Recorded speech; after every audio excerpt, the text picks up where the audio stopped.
Hello, Malik Currington here, Family Budget Fisherman. Thank you for tuning in to this another special episode on this channel. Well, you read it in the thumbnail and in the description below.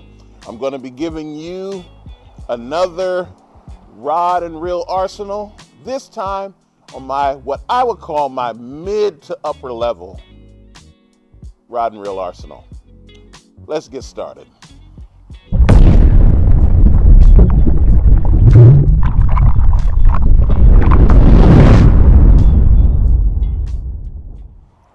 Well, thank you for tuning in.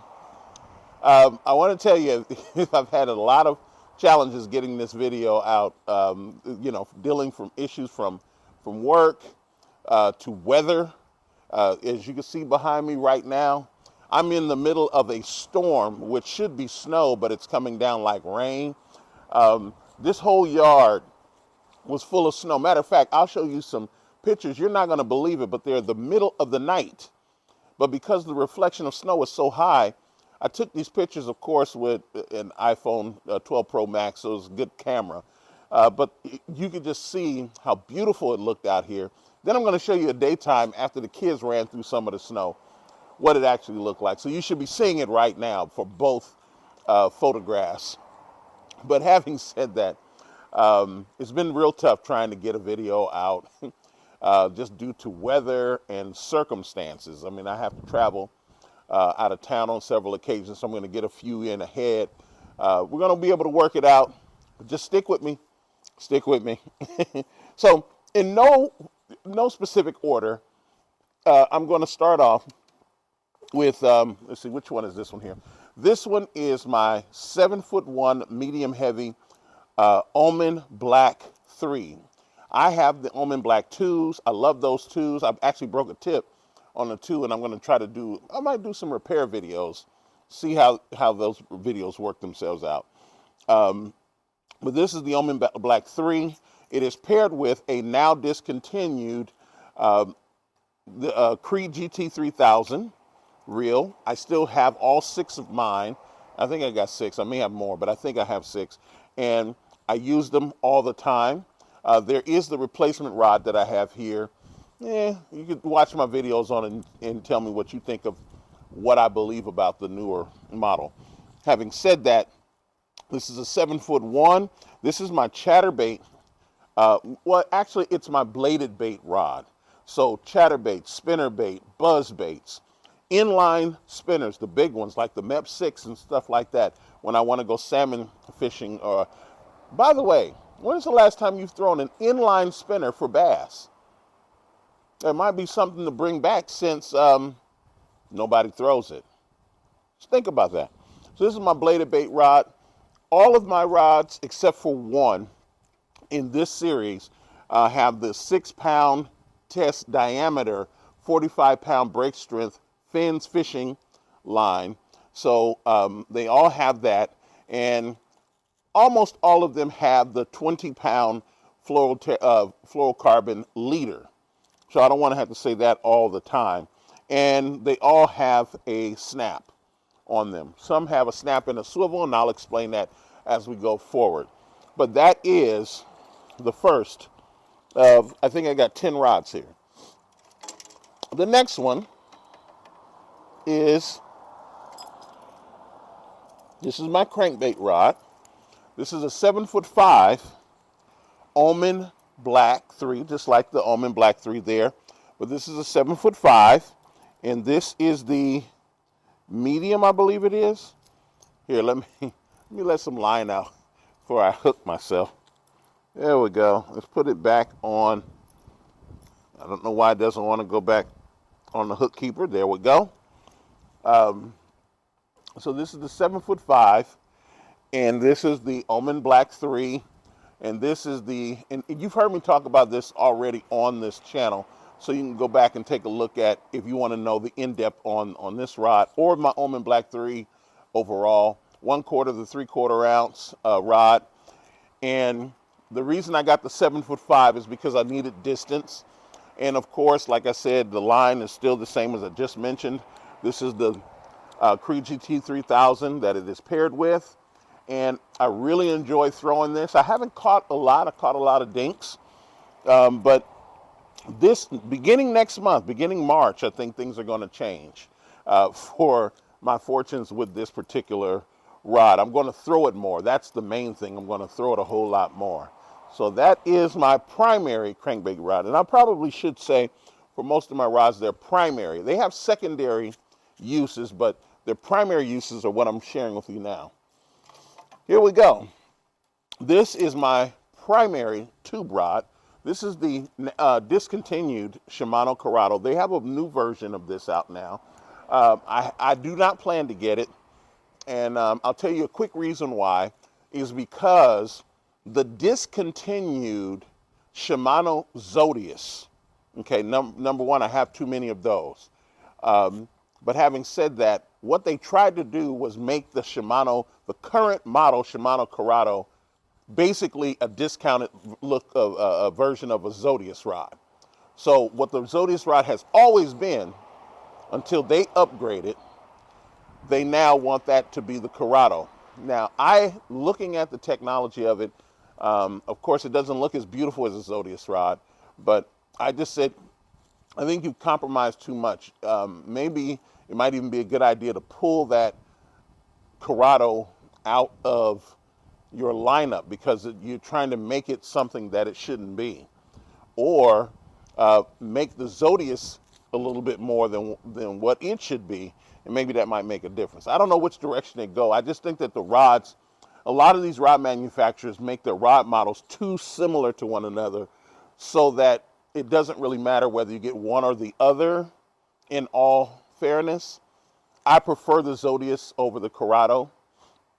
But having said that, this model right here, absolute beautiful model. I watched this model for a year and a half when it was sold at Bass Pro Shops, and I bought two of them. You could take a look at my video back in, I want to say April or May of 2020. You should be able to see this video on these where I talk about it. So, but this is my tube rod here. This has that new 13 Fishing Creed X 3000 on it. I do not believe that this is a demonstrable or substantial. No, let me say this. It is nothing compared to what it replaced.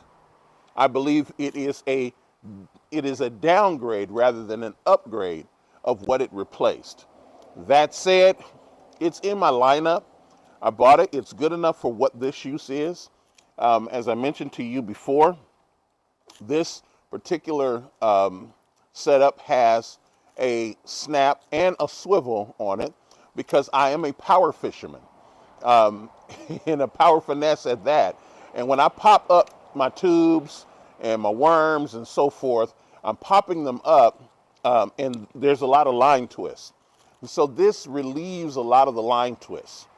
And also I can use this, the secondary use of this is I can throw a small spoon on here if I need to, especially if I'm going for crappie. I can throw a Castmaster on here and quickly go after whatever fish that I could with a spoon.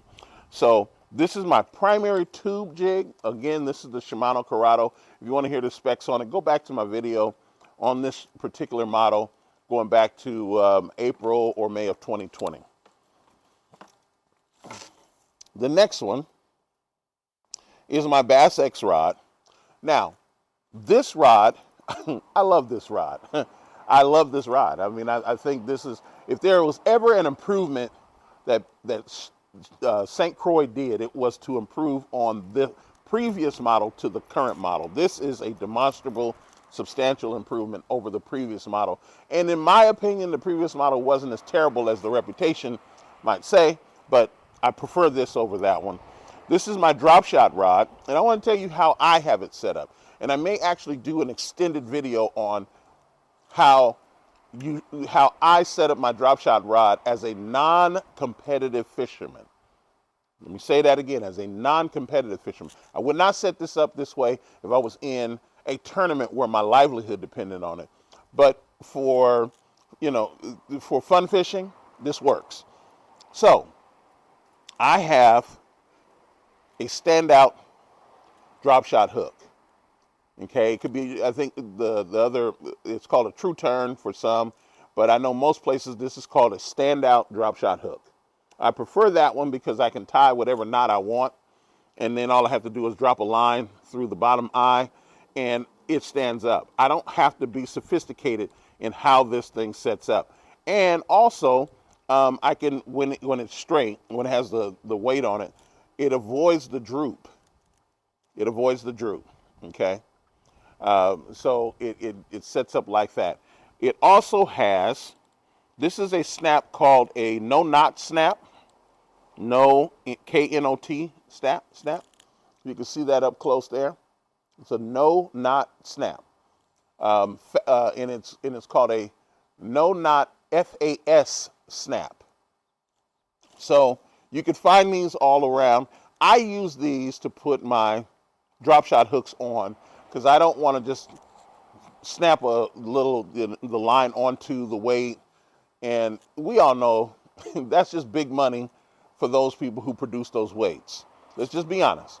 I don't necessarily want to tie a snap on there or tie a knot on here because I am rocking, 15 to 20 pound fluorocarbon line as part of my leader. And remember, and I've always said this on this channel, if it's fluorocarbon, they can't see it. They can't see it at 6 pound. They can't see it at 12 pound. They can't see it at 20 pound. So don't worry about that.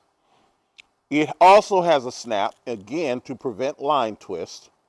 And then I have it tied as a perfect, I use a perfect loop knot, so I can just quickly pull it off and put it back on and put it off, take it off, put it back on. And by the way, unless you're catching beasts, true beasts, you're hitting 8 and 9 pound bass on a regular basis. This setup will last you a long time through fish. Now, with this, I can quickly change if I'm looking for smaller fish, if I'm looking for bluegill, shell crackers, crappie, if I'm looking for trout, salmon, if I'm looking for forage, other fish where I need a smaller hook, I can set this exact same drop shot on just like this, and I can get what I need. I can set up my drop shots to be longer or shorter, lower or higher, and I can do that on the fly. I don't have to completely tie up. The reason why this is dedicated, though, is because at the end of my main line is a swivel, and that limits the use of the drop shot. So I probably just did the drop shot clinic in this video. Sorry. But at any rate, here we go. The next one is my frog. I'm laughing because in the comments section, I had someone to say in such soft tones, bless his heart, in such soft tones, I would never put a frog on a spinning rod. Ooh, okay. Well, I get it. If you don't throw spinning rods, you won't do that. But I don't encourage you to throw a frog on a spinning rod unless you throw spinning rods. If you, my suggestion is you do this on whatever is comfortable for you. For me, this is the Phoenix Feather Series rod. Now, you've heard me already talk about this in a previous video. This rod has a lure rating of up to from 1/4 on the low end to 1 3/4 on the upper end, which means I should be able to do exactly what I'm doing with this rod. Tying a frog on here, casting it and getting it out of some heavy cover. It has 100% braid tied to a snap so that I can quickly change. Remember, I'm fun fishing. I'm not competitive fishing. So the new thing about this one is this has a reel that I bought on Amazon. It's called the Cadence 3000. You've heard me talk about this in a previous video. It boasts a drag of over 35 pounds. It's a heavy, good setup. So I'm going to try that out this year. I'm going to let you know how it is. Matter of fact, I'm going to have a GoPro tied to me, and you'll be able to see a lot of it for yourself as to how this works. I can punch with this.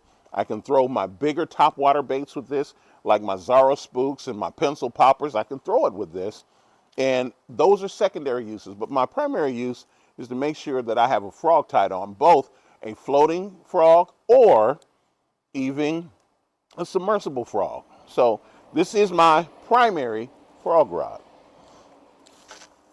The next one is, and matter of fact, I'm going to put these two next to one another.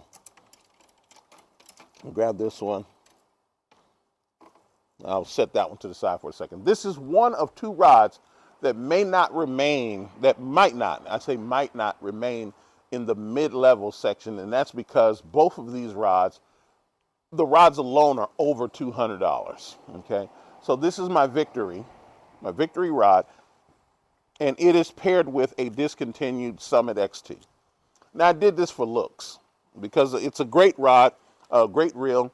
I don't think I've ever done an outline of this reel on this channel, but it was a discontinued reel at Bass Pro Shops. I want to say if we were in 2023, we're probably going back 5 years, but I happen to have a bunch of them. I have them on my 13 Fishing, it's my 13 Fishing Almond Black 2s.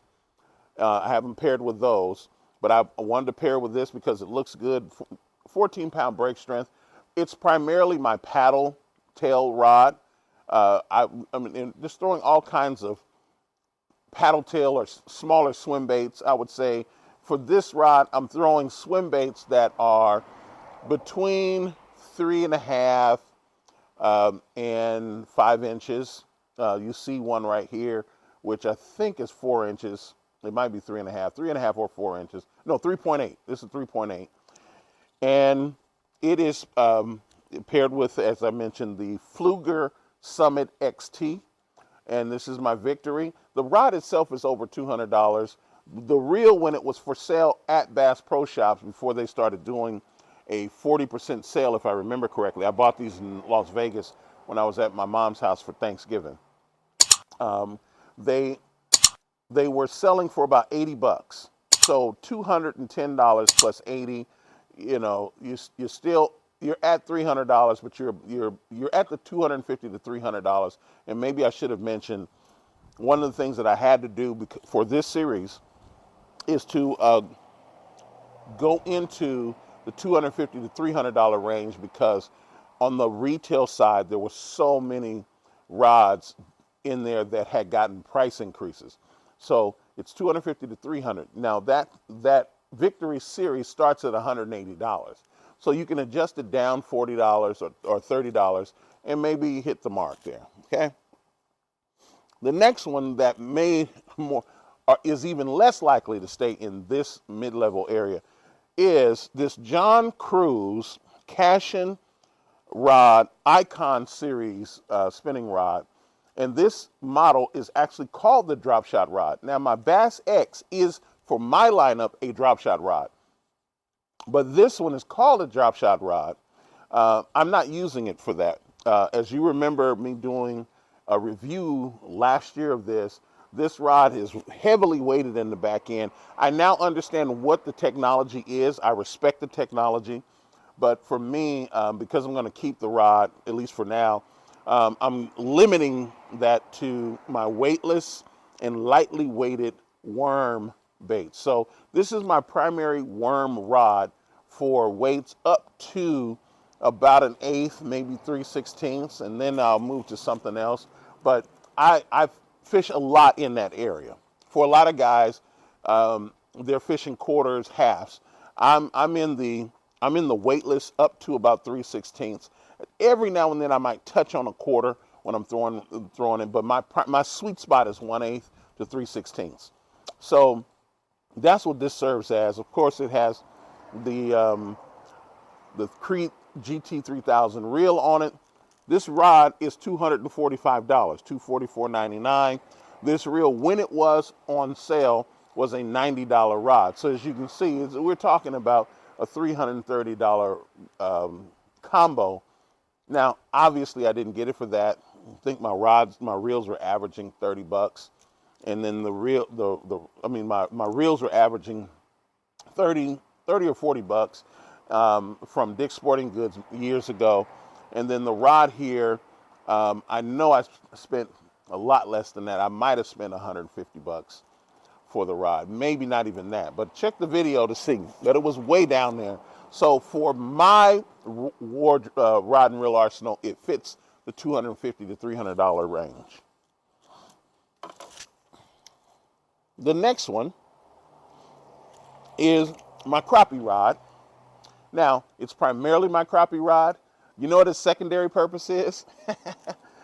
My secondary purpose is a float and fly. Now, I don't have the bobber here, but I have a favorite bobber that I use, and I probably should have mentioned that.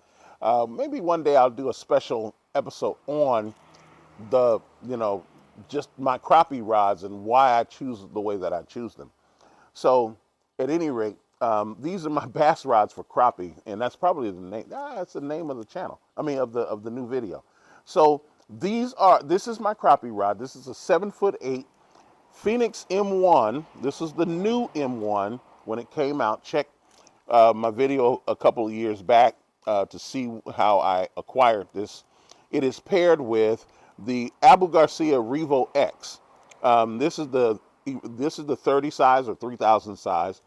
For the record, I think this is going to be discontinued, but at the time that I purchased it, it retailed for $100. So you had $100 plus the full retail of this rod was $178, so $278. It's in that sweet spot there. Obviously, I got the discounts. If you take a look at the channel, you'll see what I purchased for each of these, and know that I'm actually probably below $250 with this combo. So, but it's 7'8". When I initially introduced this rod to you on this channel, I had the 7'4" model, but this is a 7'8" model, and I need the length, especially if I'm going to be throwing small crappie baits like the one you see here. So this is primarily my crappie rod, and it will double or have a secondary purpose as a float and fly if I need it. The next one here is my Tatula. Now, I love Tatula rods. I do. I love the Elites. I love the regular, the cork handles as I call them.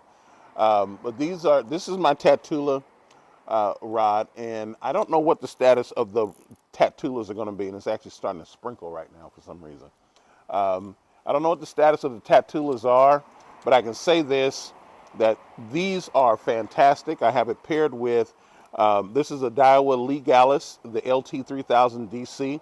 I've already profiled both the rod and the reel separately on the channel here. It has the fins 645 with the leader. I think this is the 15-pound leader, not the 20. It does not have a snap, obviously. This is primarily my Ned rig or baits that are similar to Ned rigs, all the way up through the shaky head. I might do a lot of this is where a lot of my 1/4 ounce weights will come from, where the Icon will have my 1/8 and 3/16. My 1/4 ounces will come. This actually, I believe this is a 3/16 that I have in my hand for this Ned rig here. But that's what this would primarily serve as. I love the performance of this rod with these type of baits here, and I think that you should always have one tied on, and I should have said that for the tube. Always have a tube tied on, always have a Ned rig tied on, or something that does Ned style baits. Okay, so that's what this one is. This is a 7'6". Yeah, this is my 7'6" model, medium light medium. Now, the normal rating for this is 3/16 to 1/2 ounce, but as you can see, beautiful rod, and it is in my arsenal for 2023. Last, certainly not least, is my 13 Fishing Omen. This is the 7'1" medium, where the others was medium heavy, and the long one was a medium. This is a 7'1" medium. It has different line on it. Well, it has the same line. This is the Fins 215. And this was the first spool that I purchased. So it has the chartreuse colored line.